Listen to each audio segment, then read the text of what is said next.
Hey ladies and gentlemen, welcome back to the channel. As always, it is Nick here, back with your daily crypto news and analysis. And today we are going to be talking about Ripple and XRP, as was the vast majority of crypto and finance. And with that being said, I hope that you are all having a beautiful day or a beautiful night, wherever you guys are out there in the world. So we recently just seen a relisting for XRP on an exchange that has over 37 million users on it. This is from blockchain.com. Hey, better late than never, right? Because we've already seen major listings for XRP yet again on Binance, on Coinbase, on so many other ones. And now blockchain.com is relisting them, or has relisted them, I should say. So definitely interesting. The time frame on this is definitely interesting. Now, again, blockchain.com isn't a massive exchange. I mean, 37 million users is nothing too crazy. But they only have about roughly $342,000 worth of trading volume on the 24-hour span. I think that they're like number 130 something on the top exchange listings. But hey, it is what it is. I personally believe that a lot of these exchanges are going to heat up into the next year, especially as we do start to see the retail FOMO coming back into the space. I also think that XRP is going to see a significant amount of retail focus. And the reason why I say that is because there's really nothing holding XRP back. And once we do break over that macro resistance, it's game over. Right now, again, the market is a little bit volatile. Ups and downs will happen. It is what it is. But I do think that retail will soon come back. And I do think that this space is going to soon erupt yet again as well. But also beyond this, we've also started to see some pretty big moves being made. Now, I will say this. Ripple, Swell, and everything that has happened this year for Ripple and even XRP has been very significant. Big shout out to Good Morning Crypto, 3TGM Crypto over on X. We do see Unlocking the True Power of XRP at Ripple's Swell event. Must read, discover the game-changing utility of XRP. Global Payments Revolution. XRP is at the forefront, transforming cross-border payments. Ripple Payments RippleNet evolves to simplify B2B transactions, empowering SMEs with a seamless plug-and-play solution. Dubai's crypto hub, witness XRP's impact in the heart of crypto innovation. Dubai's emergence as a global crypto hub accelerates with XRP's real-world utility, driving adoption and sustainable growth. DIFC's blockchain leadership, XRP's journey in the UAE thrives under the DIFC's support. Clear frameworks and regulatory approval position XRP as a key asset for licensed firms, contributing to the region's financial and technological innovation. Climate finance champion XRP steps into the spotlight at the intersection of sustainability and blockchain with a focus on climate finance. XRP plays a crucial role in combating climate change, emphasizing its broader impact beyond traditional use case. As Swell unfolds, XRP not only defines the internet of value, but also stands as a catalyst for transformative change in payments innovation and global sustainability. So as we really look at XRP and how positioned it is right now, I do believe that XRP is at the forefront of some pretty big moves being made around the utility side of crypto, which you could argue, yeah, many people don't really care about utility around the space. I will say this, a few people, or I should say a few organizations that do care about utility around crypto are the ones that truly matter. The BIS, the World Bank, the IMF, all of these big organizational leaders around our current financial system care about utility. So what does that tell you about the future, especially around crypto and these utility giants? It's the fact that they will be pioneers in this new world of finance that is being built right now before our eyes. Now, in my opinion, Ripple has already infiltrated the system and became a big player. How do I know this? Because of all the moves being made already. Remember, Ripple has 5 major players already on board with their CBDC platform, which, yes, does leverage XRP as a bridge currency. That's where they are positioning XRP. But also, remember, back in May of this year, we've seen Ripple to demonstrate tokenization in HKMA EHKD pilot program using new CBDC platform, right? This is one of those CBDC initiatives, and this was actually focused on real estate tokenization. When we look at real estate, it's a global $300 trillion asset class. Think about how big of a move this actually is. But remember that there's already a ton of other players here. For example, Montenegro, Palau, Bhutan, and even Colombia. There was a few other players as well. I know that they were in discussions with 20 to 30 central banks, which is also very significant. But beyond this, here is the EHKD program. Now, within this, we get introduced to a ton of partners on here. We could see all of them here. We could also see Ripple down there. And you could see Standard Charters here, Visa, ZA Bank, MasterCard, many other major banking giants, HSBC as well. Very significant.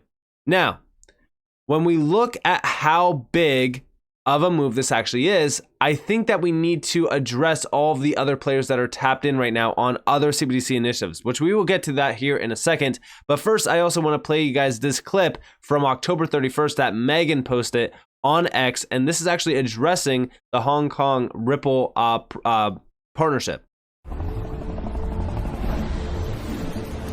My name is Kiri Bhatia. I'm the head of international business development for Ripple, which includes the incredibly dynamic region of Asia Pacific.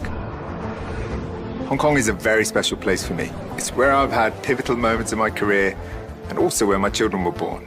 That's why it's really exciting to see the growth and adoption of crypto here. Hong Kong has always been one of the most important and bustling financial centers globally. Today, it is also one of the biggest cities per capita for developers and for blockchain-related investments. That's why Ripple's work in the city is so important. We're working with businesses and financial institutions to move, manage, and tokenize value. We're now working closely with the Hong Kong Monetary Authority to pilot a CBDC project tokenizing real-world assets on Ripple's CBDC platform built with the XRP Ledger technology. With forward-thinking regulators and the momentum around crypto development, it's truly exciting to see what the future holds in Hong Kong. And again, as we really look at how well connected Ripple has been within the CBDC space, I think it's also very good to mention the fact that Ripple has also built out major partnerships and also has been collaborating with those that are actually behind CBDCs as well. For an example, Ripple just recently joined the CPMI with the BIS, the Central Bank of Central Banks. And beyond the BIS, we also know that Ripple has been working with the IMF and the World Bank for a very long time. We also know that Ripple is a partner of the World Economic Forum. Ripple, at the end of the day, has been well connected to all of the major elites. But beyond this, we recently just seen this, which is why I have been introducing you to the EHKD, aka the CBDC by the Hong Kong Monetary Authority. We see here from Chad Steingraber, collaboration of Reserve Bank of India, Hong Kong Monetary Authority, and also the US Federal Reserve. This is also with SWIFT, by the way. Now, like I said, with the BIS, the CPMI group, we know that Ripple is on there with SWIFT. Beyond this, we also know that there's been a lot of speculation on SWIFT actually tapping into Ripple with even XRP eventually at some point in time. There has been no 100% confirmation of that, but there has been a lot of breadcrumbs to follow. Beyond this, though, this is digital currency operations in global payments, CBDCs, with BRICS Plus, US Fed, plus the Monetary Authority of Singapore, which we do know the Monetary Authority of Singapore gave Ripple a major payments license. And here we have in this article, RBI discusses CBDCs for cross-border payments with the HKMA, the US Fed, and SWIFT. And it seems as though now the Federal Reserve is being tapped in here on major initiatives around CBDCs. And again, this is all to really kind of collaborate on this new global financial network. Remember that the BIS said that now is the time to build out a new global network for payments. But within this, we do see the collaboration aims to leverage the extensive experience of the US Federal Reserve and the HKMA in digital currency operations and SWIFT's expertise in global payments. This is definitely interesting here. I mean, at a time where we are starting to see major change on the horizon around payments and finance, it's definitely interesting to see cross-border initiatives now being in the scope and the focus of all of the major central banks, which it has been for a while, but now it seems as though things are very, they're moving very fast.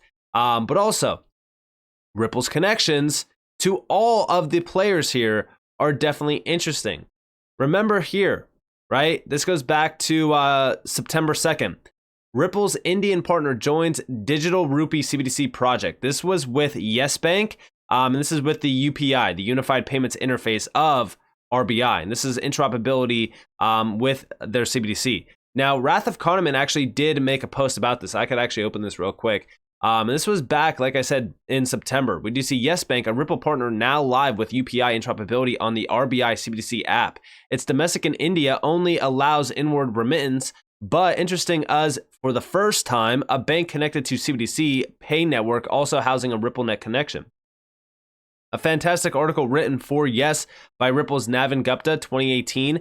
noted their partnership. Note Swift GPI messaging is unidirectional only at the time anyways. To be clear, this isn't a Ripple connected project, let alone XRP, just trying to track places where things could coalesce in a way that point to further trends and development. So yeah, I mean, this is major breadcrumbs, but again, at the end of the day, when we look at breadcrumbs, they could become major partnerships or anything like that. Again, we follow the breadcrumbs because you don't know what NDAs or plans are in place behind the scenes.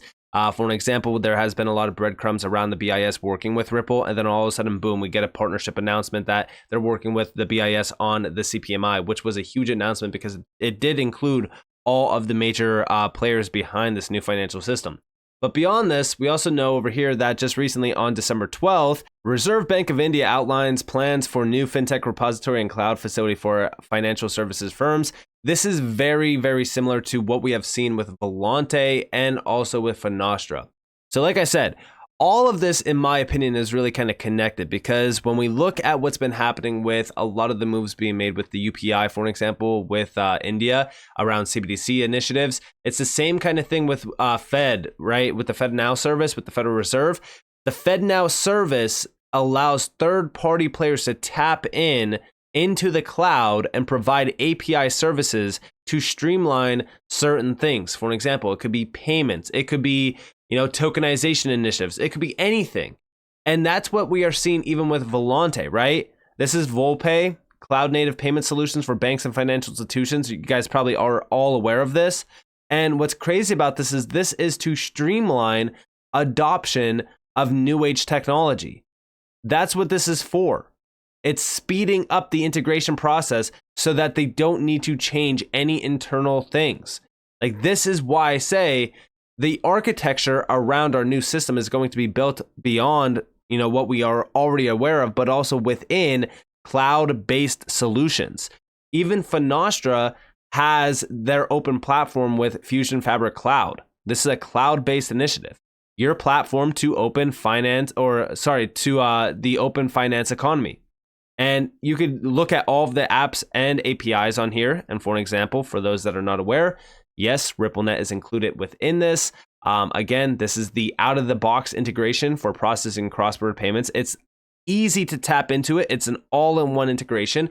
There's no changing internal system architecture or anything like that. And if we scroll down, we could see innovate at scale and speed. This is their innovation platform that allows anyone to tap in immediately. And again, this is all up one and done. You tap into it and it's done. This is what we have been talking about with streamlining internal processing. These major banks, they don't want to change any architecture. And talking about major banks, when we look at Finastra and we go to their partnerships, for an example, right? So Own the Future of Finance.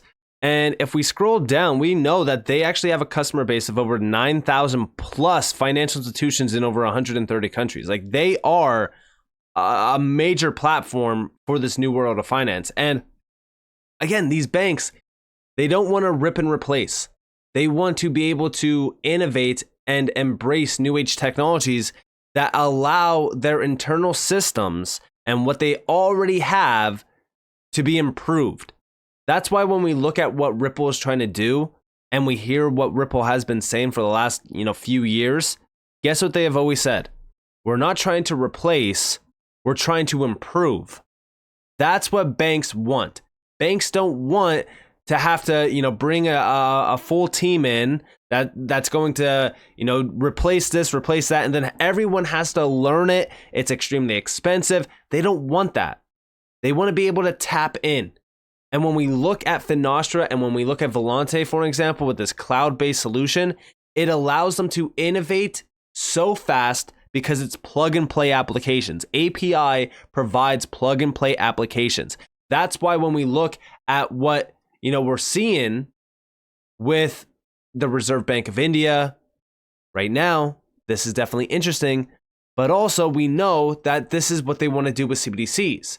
That's why when we look at the Federal Reserve now being tapped in, it's definitely interesting to see this because this is all beyond what we already know, which is right now, payments is extremely inefficient.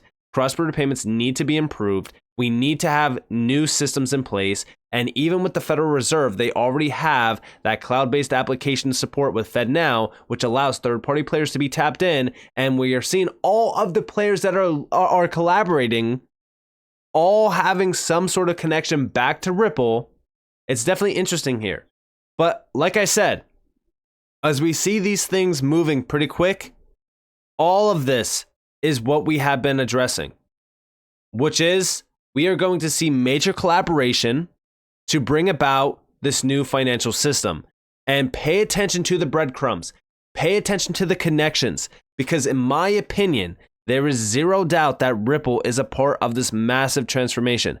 There's far too many connections with Ripple to just say, yeah, I don't think that Ripple is a part of this.